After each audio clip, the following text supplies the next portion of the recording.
to turn down the volume knob on your fight or flight response, you will relax. A very calm fighter against an aggressive fighter, the calm fighter is going to win this fight. Literally just by stretching your lungs, you start to counteract the fight or flight response. Take huge, super deep breaths, relax yourself, and then you can overcome the freezing, the fear, the butterflies, all of the pre-fight jitters. So the first step is awareness. Awareness of yourself, awareness of your surroundings, and having the confidence to know that no matter what happens, that you are capable of defending yourself and capable of staying safe. If someone is punching you, if they're slapping you, what you're gonna do is go into the helmet guard. You're gonna bring your wrist up to your ear, your thumb to your shoulder, and you're gonna block. You can do this the whole time, yeah.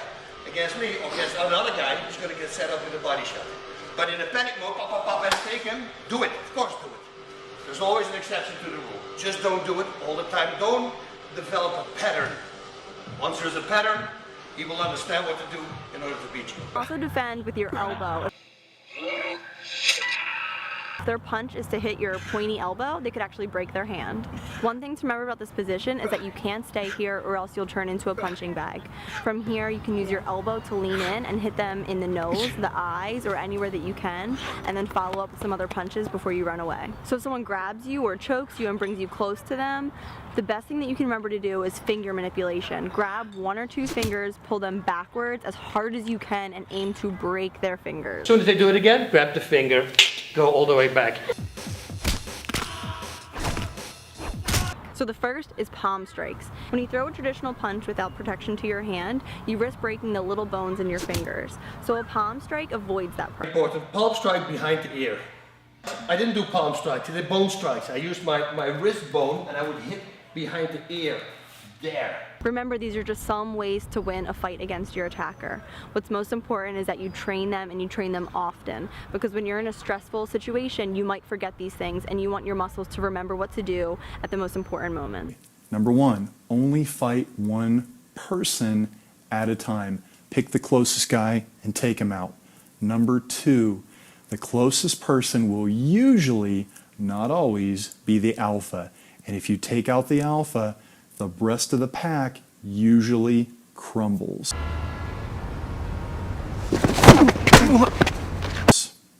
Number three, if you find yourself surrounded, make sure you blast a path out. Now, we didn't really cover that, but typically the best way to do that is by utilizing just a straight blast, a fury of palms right in the face of the closest person.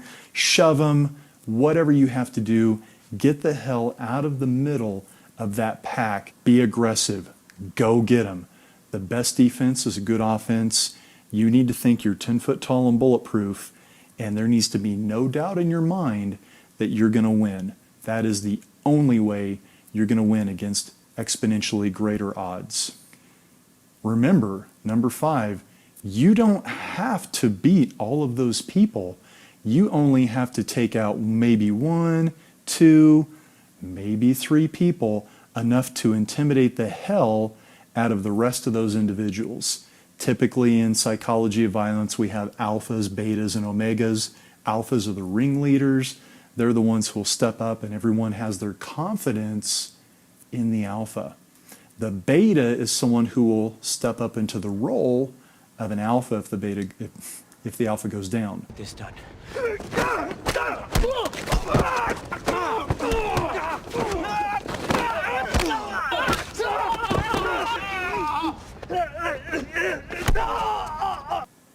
The omegas, they don't want to be an alpha. Really? Right? These are the people you usually see. They're stepping back. They're like, yeah, what's up? Yeah, what's up? And if they see that the individual goes down, they'll be more than happy to run up and start kicking and being like, yeah, I was a part of this. Yay, I'm tough, I'm cool. But when the reality of it comes down, they're wimps. They will not do anything unless the alpha is winning. If the alpha loses, they're out of there. Number 6, don't use any risky martial arts moves.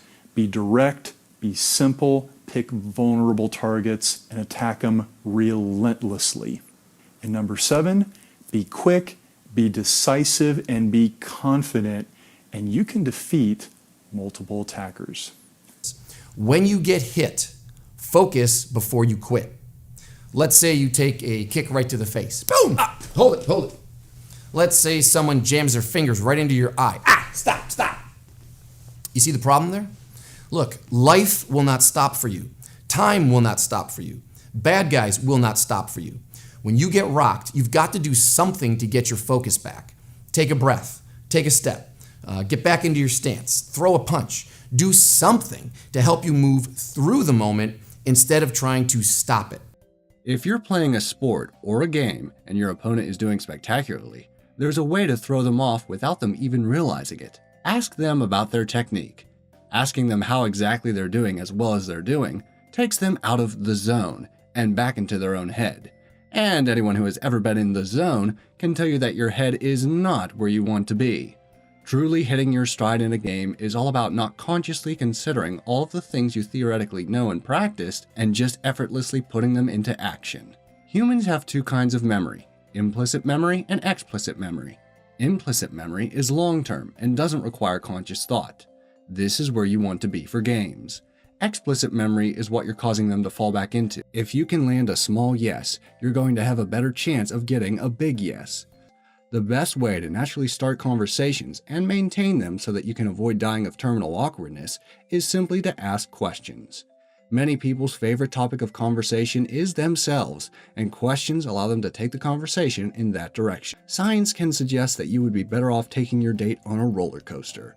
Known as the misattribution of arousal, this psychological idea describes the process wherein people unconsciously mistake what is actually causing them to feel excited.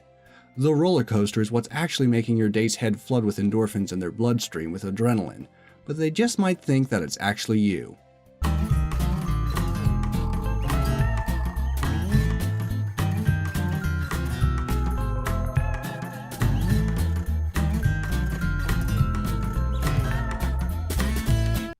Within our thoughts is the potential to create, expand, and grow, and to have the things that we desire, or the potential to destroy our lives.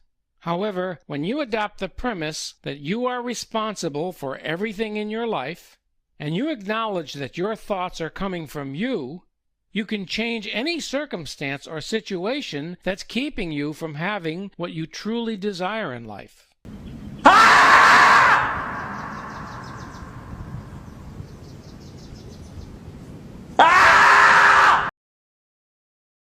Here are a few defences he can use to disable grabs and holds. First, against a two-handed grab from the front, the inside release and kick!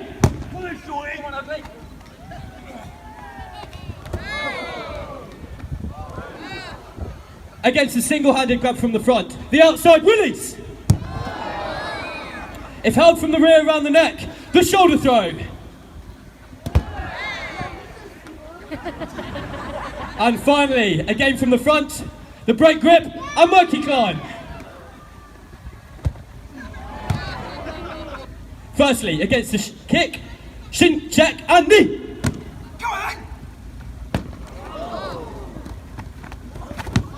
With gooseneck arrest. Next, the leg catch, chest strike, leg bar. This time, the hip toss.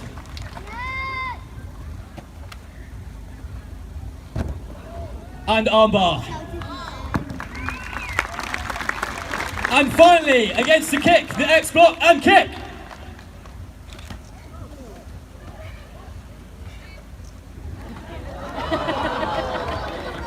Next, you will see a series of sweeps, blocks and chokes. First, the leg sweep. Straight into an arm breaking technique, the armbar.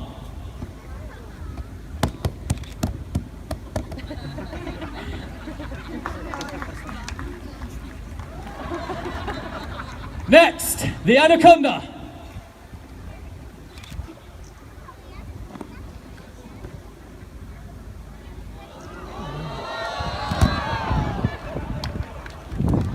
All right, let's cheer him back to his corner. I don't think he enjoys that one.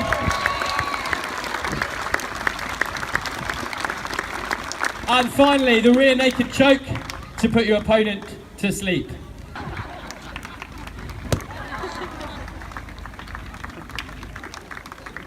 There will be times when a Raw Marine is confronted at close range by an attacker with a weapon. This may be a pistol, knife or baton.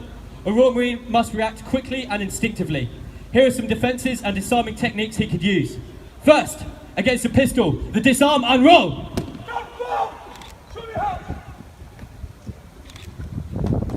Against a knife, return to sender. Give me your dinner money. Against attack by a kosh, the leg sweep and chest strike. Against a bat, strike and arrest.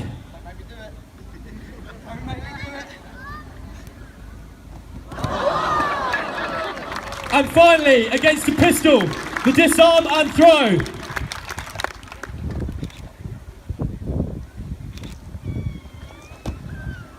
During operations, a Raw Marine may have to dispatch a sentry in order to gain access to a highly guarded area. This will involve disarming and snatching him from his post. This must be done as silently as possible. Shh. First, the leg drag.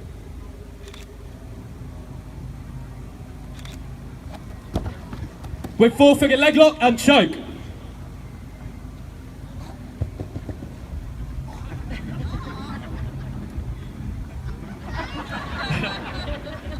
Next, the garrote.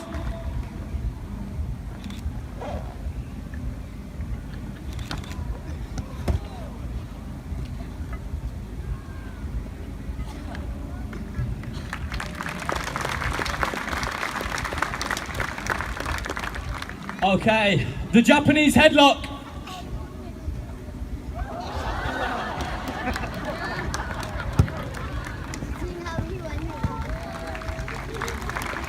Okay, now as a finale, one Raw Marine will use a variety of skills and techniques to defend himself against a multiple of attackers. Ladies and gentlemen, boys and girls, I give you King of the Mat.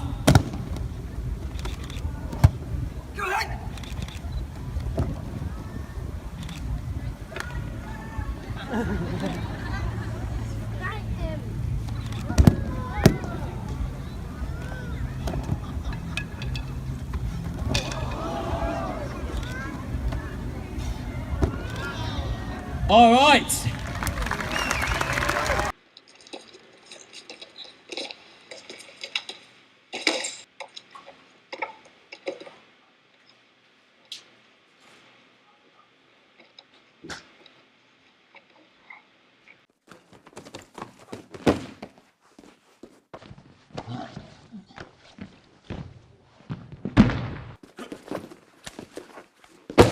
So we will hit it here, which will shear it out to the outside, or hear it along this side, or hit it along this side, where it will shear it out that way. Range like this, and I work to a stomp, it's here, and it goes off to an angle, or we're switching out right here. So from there, as a punch is coming in, you're affecting the person's balance by attacking the weighted leg that they put on. So they're putting the weight onto that leg as they're punching and you're attacking them. But we'll come back to that in just a second.